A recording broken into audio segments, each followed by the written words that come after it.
Hello, YouTube friends. This is Richard Mabey with Richard Mabey Presents. Got a fun-filled, exciting, interesting show planned for today. A lot of people have emailed me, got my, people on Facebook and that kind of thing, and asked me, kind of what the overall purpose or theme, if there's an overall, and I think one of the things that I aim for is to spark remembrances. Somebody watching my YouTube show, they may not have had the exact same experience that I've had, but it sparks or ignites the flame of a memory, and it brings a greater understanding to how it is that how we have become the personality and the type of person that we are now with events from the past. So it's just one idea. Okay. Early 1967. I'm in 8th grade, and I am the assistant patrol leader of the Beaver Patrol. And I really, at that point, really, the chap who was the patrol leader was just a year older than me, and it looked like he was going to be a patrol leader at least for the rest of the year and possibly next year. So there really was an opening to move up to being patrol leader. And to my surprise, I was very honored. The troop committee, the committeeman of Troop 170, granted me an appointment of a warrant officer, and that was a quartermaster. And this is the actual award that they gave to me. And Richard J. Mabey Jr., J stands for James, and Troop 170, Lincoln Park, New Jersey, and Quartermaster, and I'll talk a little more about that. And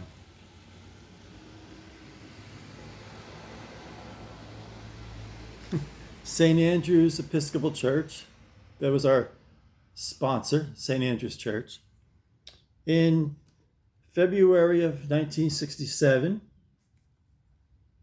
And there's my dad's signature. He was Scoutmaster. And our troop committee chairman was Mr. Zaff. And that's his signature right there. It's interesting. His initials are H.R. Zaff, and he always went by Richard. And until this moment, I never knew that Richard was his middle name. And I think his dad was named Herman. So I think more than no doubt that the H stood for Herman. So that was the court. Now I'll talk about the patch. Okay. Opie and Floyd are all over the place here. They're so cute. This is the actual patch for the quartermaster. I got upside down. The wagon wheel, like wagon train, and the key, sort of like you've got the key to the equipment, And that's pretty much the truth. I'll talk a little bit about the quartermaster. The job of the quartermaster was a pretty big job. the quartermaster kept inventory of all the tents, the dining flies, the cooking kits. I mean, it sounds small, but the tent poles, the tent pegs, and there was nothing worse than on a Friday night setting up a tent, and the Flaming Arrow Patrol is missing one of their poles. So that was my job. I took it very serious. I took it very seriously, making sure that what they did is each patrol had its own tent, and on the tents had a canvas floor, but on the reverse side, say it was the beaver, it would say beaver, in painted in red ink, and then the pole bag would say Beaver Patrol. And I think we used those stencils they used to sell, and we spray painted it. You know, set up a stencil, Beaver Patrol, and spray painted it. So, and it sounds like a small thing, stakes, but if you need tent pegs, say you need 1, 2, 3, 4, 5, 6, 7. You need 8 tent pegs to set up your tent, and you've only got 7. You can still set it up. So you skip the back one; it'll be like a little bit up in the air. So it's very important. And the other thing that the quartermaster did was to set up the meeting, and I used to set up the American flag, the troop flag, and then say if Johnny Smith was giving a presentation on camp cooking, we had a closet downstairs, and I would get the cookware that he needed and set it up, that kind of thing. It's funny, the key, I actually had the key to the closet. We kept it locked, and I was the only scout that had the key.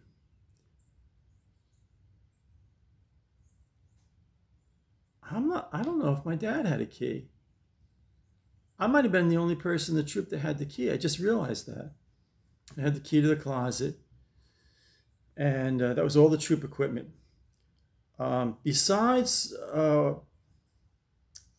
the troop equipment, there was also kept there the troop library, and that was we had pretty much every merit badge pamphlet there was. And what you say, if a scout went for stamp collecting, after you got your merit badge, you donated it to the troop library.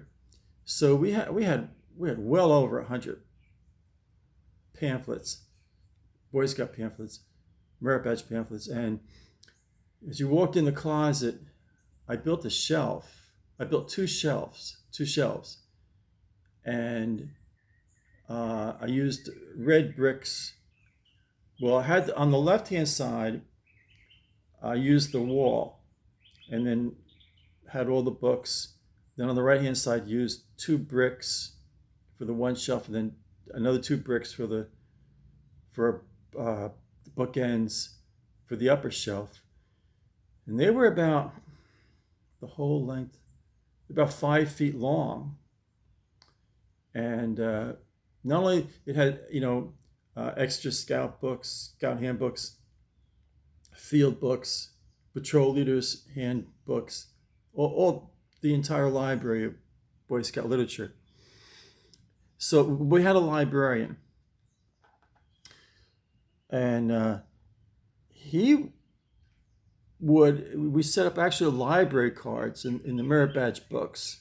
So they took out say basketry merit badge, they'd actually have to take the card out, fill it out, and they'll give it to the librarian. I'm trying to think what else. Oh, campouts.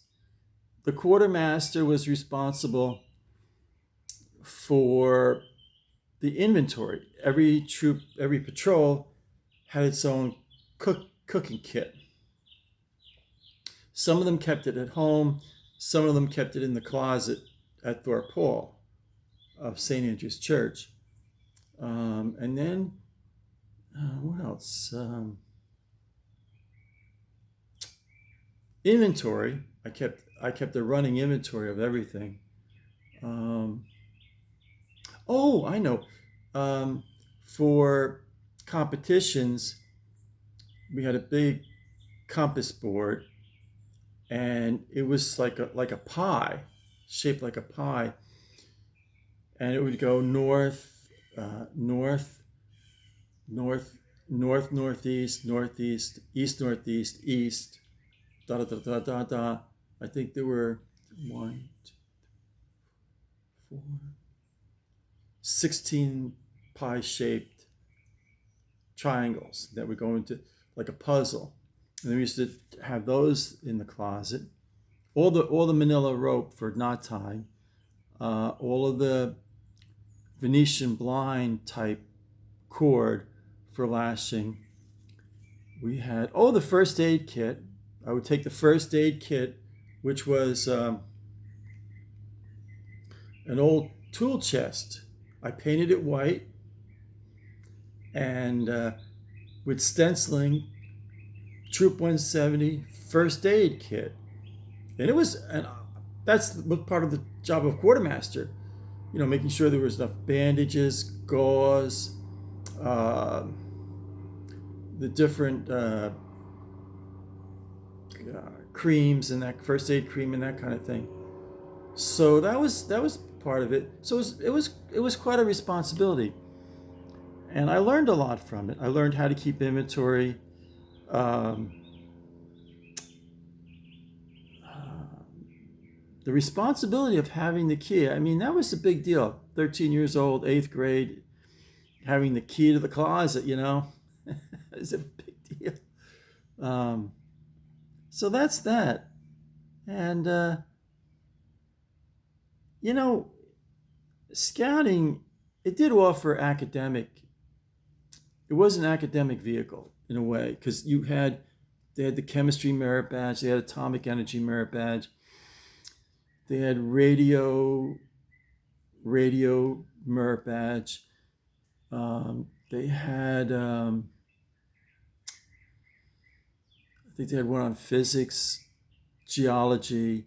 So there was this academic aspect of scouting that's overshadowed a lot. But this kind of learning, I was a quartermaster for 2 years. For being the quartermaster, you really couldn't learn in a classroom with a textbook.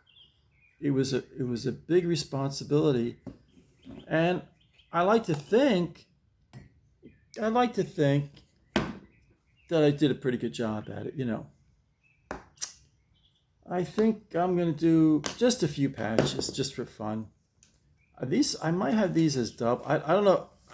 I've got to get organized one of these days. But let's have some fun. Boonton District Fall Camporee, 1969. Boonton District Spring Camporee, 1977.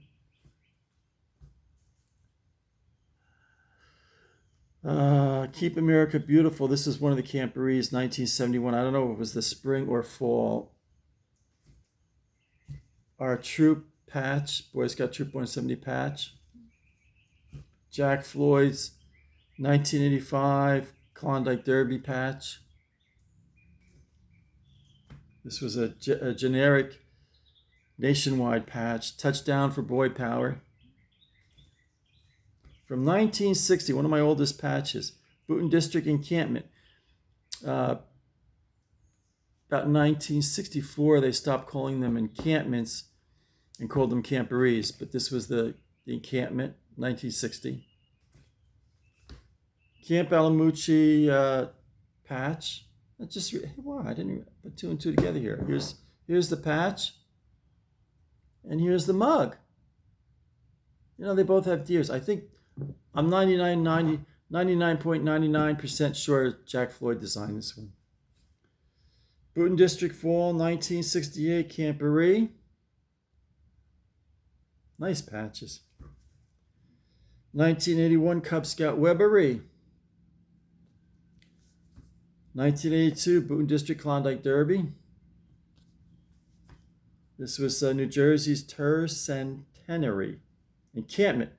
So 64, they still called it Encampment as opposed to Camporee. 64 Encampment. 1968 Spring Camporee. 1979 Boonton District Energy Encampment. I don't know if it was spring or fall. Stock Patch Nationwide Boy Power Manpower 1970. The most generic the most generic patch I have. I was 11 and they did a Camporee. I think it was my first Camporee. This is right out of the catalog. They didn't put Boonton District on it or anything. Didn't put a year on it. This is the most generic patch I have. Spartanburg District, Croft State Park, Fall Trailery. This is the Panther Patrol. I was never in the Panther Patrol. I don't know how I got this. New Jersey Tercentenary, 1964. This was a statewide patch. I got a double of this. Wow, the generic one. Maybe they used it twice.